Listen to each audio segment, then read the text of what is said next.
Pour commencer, direction la plus grande prison d'Amérique centrale qui abrite deux gangs opposés dans une guerre de rue, le centre de confinement du terrorisme. Située au cœur du Salvador, cette prison voit le jour en janvier 2023 pour répondre à la guerre des gangs qui gangrènent le pays. Situé à 74 km de la capitale San Salvador à Tecoluca, le centre de confinement du terrorisme, dit SECO, est une prison de haute sécurité pouvant accueillir 40 000 prisonniers. La prison s'étend sur près de 2 km² au milieu des champs, volontairement isolés du reste du monde. Elle n'a pas pour but de réinsérer les détenus qui s'y trouvent, mais bien de les enfermer indéfiniment. Y sont parqués les membres les plus dangereux de deux gangs d'Amérique centrale, le MS-13 et le Barrio 18. Leurs crimes, le trafic de drogue, les vols à main armée, l'extorsion et les meurtres. En 2015, le Salvador est considéré comme l'un des pays les plus violents du monde, affichant un taux record de 106 homicides pour 100 000 habitants, plus de 20 fois supérieur à la moyenne mondiale. Deux organisations criminelles sont alors désignées responsables.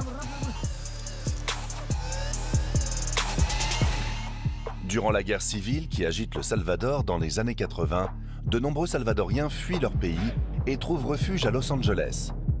C'est là que naissent les gangs MS-13 et Barrio 18. En 1996, suite à une réforme des lois sur l'immigration, des milliers de Salvadoriens sont renvoyés au Salvador. Parmi eux, des membres des gangs MS-13 et Barrio 18 qui prennent rapidement le contrôle des organisations criminelles. On estime qu'en 2020, ils sont près de 60 000 membres. La violence atteint son apogée en mars 2022. En 3 jours, la guerre qui oppose les deux gangs fait 87 morts. Le président Bukele proclame alors l'état d'urgence et fait construire le centre de confinement du terrorisme. Les premiers mois, la prison accueille 12 000 détenus, surveillés par 1000 gardiens, 600 militaires et 250 agents de police. Au maximum de sa capacité de 40 000 détenus, le centre prévoit de maintenir un gardien pour 40 prisonniers. La sécurité est assurée par 19 tours de garde, un mur d'enceinte de 3 mètres surmonté de fils barbelés et une clôture électrique sous tension de 15 000 volts. Les cellules sont particulièrement exiguës. Elles mesurent 7 mètres sur 12 et dans ces 90 mètres carrés s'entassent 156 détenus. Ils disposent donc d'un demi-mètre carré par personne, là où la Croix-Rouge recommande plus de 3 mètres carrés par prisonnier.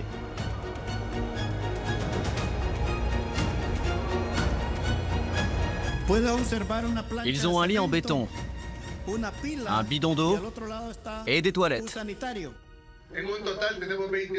Au total, nous avons 22 000 membres de gang qui dorment les uns sur les autres sans matelas, avec 2 repas par jour. Je suis sûr que ces conditions décourageront les membres de gang de finir en prison. Ces gangs rivaux, qui se sont autrefois livrés à des affrontements sanglants dans les rues, sont désormais contraints de cohabiter. Enlevez vos t-shirts et alignez-vous face à nous. À quel gang appartenez-vous? MS-13. La situation est une véritable bombe à retardement. Les gardiens doivent rester sur le qui-vive en permanence, scrutant les détenus depuis le sol, mais aussi en hauteur. Il y a parfois des bagarres? Non, mais c'est grâce à notre surveillance constante. Nous avons des gardes armés dans les corridors, au-dessus des prisonniers. Ils ne les quittent jamais des yeux. Et il y a un garde devant chaque cellule. Toute la journée enfermés, les détenus n'ont droit qu'à une pause de 30 minutes dans le couloir pour se dégourdir. Allez, on touche la tête, les jambes. Ils dorment sur du béton et mangent leur repas avec les doigts. Les couteaux et fourchettes sont interdits, considérés comme des armes. Des conditions de détention régulièrement critiquées par des organisations internationales, mais pour le président Bukele, sa méthode dissuasive atteint ses objectifs.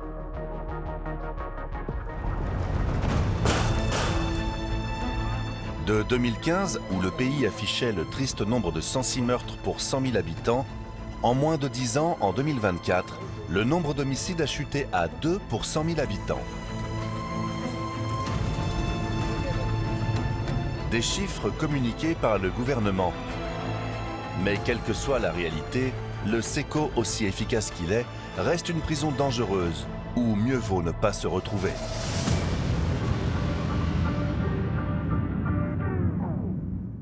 Le Salvador n'est pas le seul pays à construire de nouvelles prisons.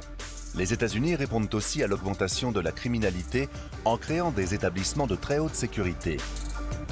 Bienvenue à l'ADEX Florence. Cette prison de très haute sécurité ouvre en novembre 1994. Construite pour 60 millions de dollars, elle peut accueillir jusqu'à 490 détenus et se concentre sur l'incarcération des prisonniers les plus dangereux et violents des États-Unis. Surnommée l'Alcatraz des Rocheuses, la prison ADEX Florence est située dans le désert à 160 km au sud de Denver. Malgré son environnement extérieur, les cellules ne sont pas dotées d'une vue agréable. Les établissements de sécurité maximale, tels que l'ADEX Florence, sont conçus pour répondre à la violence extrême de certains détenus. Un incident en particulier a marqué les esprits. Le 22 octobre 1983, à l'établissement pénitentiaire fédéral de Marion dans l'Illinois, les surveillants Merle Klutz et Robert Hoffman sont assassinés par des membres de la fraternité aryenne. Cela met en lumière de sérieuses lacunes en matière de sécurité. Cette tragédie conduit à la création de l'ADEX Florence, une prison fédérale de type Supermax. Cette institution hautement sécurisée est spécialisée dans l'incarcération des détenus les plus dangereux, ceux qui représentent une menace majeure pour la sécurité nationale. Parmi eux, Theodore Kaczynski, dit Unabomber. Il a semé la terreur aux États-Unis avec une série d'attentats à la bombe qui a fait 3 morts et 23 blessés. On y trouve également un responsable des attentats du 11 septembre, l'attaque qui a causé la mort de 2996 personnes et fait des milliers de blessés. El Chapo, le narcotrafiquant mexicain, y purge également sa peine. Il est accusé d'être à l'origine de la mort de plus de 34 000 personnes et connu pour s'être évadé de 2 prisons de haute sécurité au Mexique. Dzhokhar Tsarnaev, responsable de l'attentat du marathon de Boston, et Terry Nichols, associé à l'attentat d'Oklahoma City, font aussi partie des détenus de la prison ADEX Florence.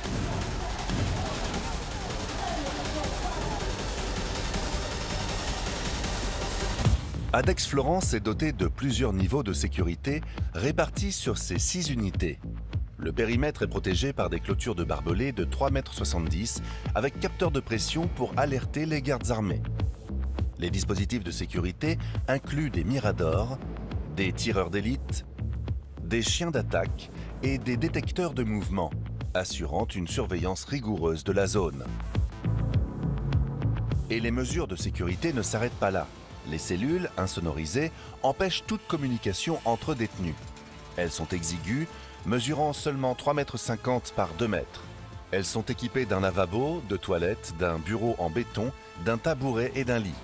La lumière naturelle provient d'une petite fenêtre avec une vue très restreinte, ce qui empêche les détenus de déterminer leur position dans le complexe et élimine toute possibilité pour eux de planifier une évasion.